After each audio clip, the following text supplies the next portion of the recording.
Rurku, ale Rurku, no nie coś z tym zrobić. Art unboxing, art unboxing.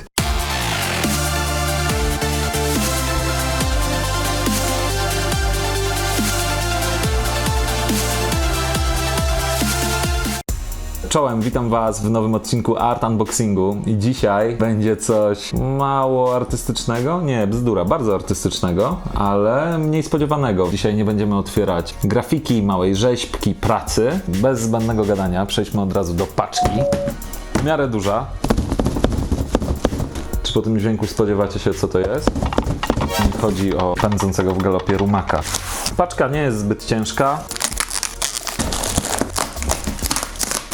Sam karton jest po prostu nie wiem, czy to widać, to jest po prostu fest zakurzone. Pewnie już się domyślacie, skoro widzicie R-kę, że jest to znak Reeboka. Co Reebok ma wspólnego z art unboxingiem? Co Reebok ma wspólnego ze sztuką współczesną, albo czy w ogóle ze sztuką?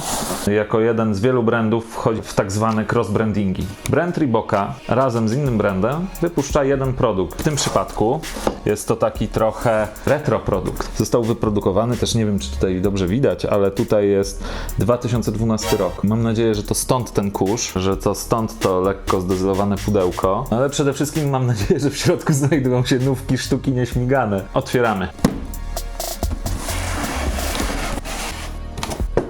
Wow, są przepiękne.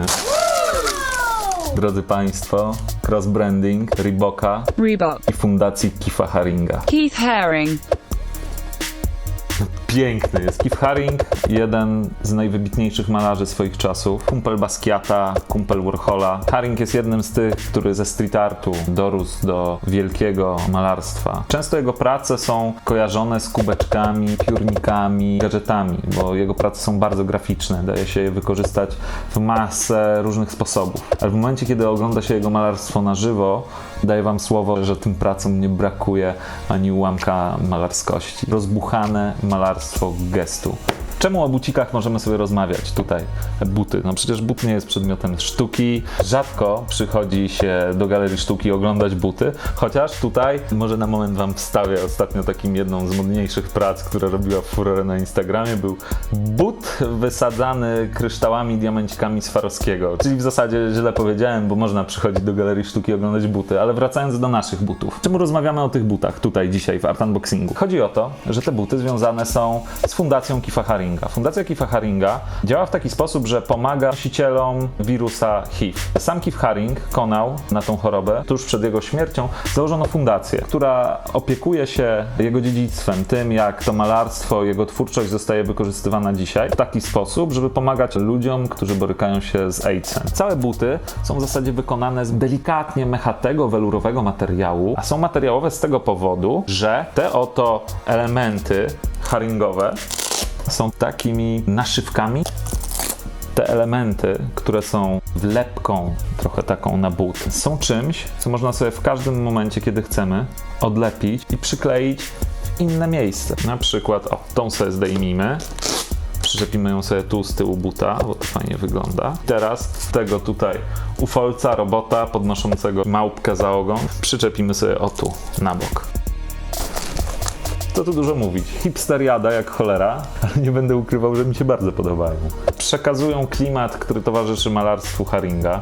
Na języku buta możecie zobaczyć jedną z takich naszywek, która jest przymocowana chyba na stałe. A nie, też nie. Można ją ściągnąć, tak jak każdy inny element. Na tej naszywce możecie de facto zobaczyć to samo, co jest tutaj, tylko że w innych kolorach. Tutaj jest to czerwony outline na czarnym tle, tutaj jest czarny outline na żółtym tle z czerwonymi elementami. Bardzo mi się podoba ten greps ze zmienianiem, przekładaniem i robieniem z nich w zasadzie każdorazowo innego buta. Są w bardzo fajny sposób szyte, są zabawne, są fajne. Buty można przemieniać, one mogą być bardzo takie ekspresyjne, hipsterskie, ale można też spowodować, że cały but będzie czymś bardzo sauté, zostawiając jedynie tą naszywkę na języku i zostajemy po prostu z fajnie wykonanym bucikiem. To, co widzicie tutaj teraz, te ludziki, to jest dokładnie to samo, co charakteryzuje całą twórczość Keitha Haringa. To nie jest jakiś przypadkowy motyw, tylko coś, co się w jego twórczości wielokrotnie powtarza. Coś, co w jego twórczości jest motywem przewodnim, głównym wątkiem narracji obrazem, takiej komiksowej,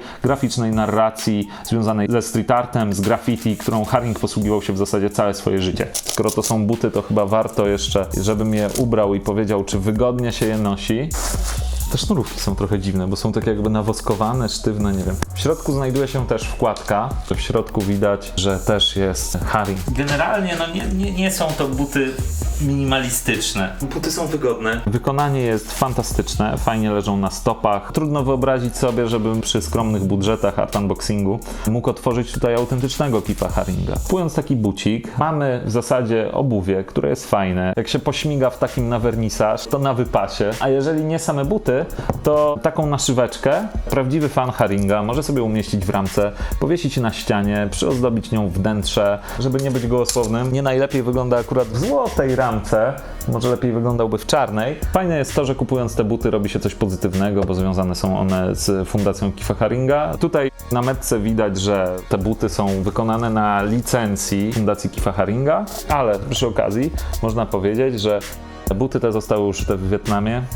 Tego nie polecamy i tego nie lubimy w art unboxingu. No to tak, teraz stosunek ceny do jakości. Ja kupiłem te buciki za 179 zł. To, żeby dotarły do mnie, kosztowało 20 zł. Z tego, jak wykonany jest but, jestem bardzo zadowolony. Z tego, jak wykonane są przedstawienia i te elementy haringowskie, też jestem zadowolony. Być może fajnie byłoby, żeby chociaż jeden element tego buta byłby przyszyty i zrobiony na stałe, bo tak, to nie bałbym się, że te wszystkie najlepsze momenty zgubię na dworze. Cena 179 zł plus wysyłka 20 zł. Jest to dobra cena. Na pewno jest to rzecz godna i warta uwagi. Są zawieszone gdzieś na tej granicy pomiędzy sztuką a produktem. Może w tym przypadku delikatnie przychylają się w stronę produktu, ale bardzo chciałem, żebyśmy otworzyli coś związanego z Keefem Haringiem i żeby zrobić jeden odcinek właśnie w hołdzie jemu. Koniec? Tak, stop.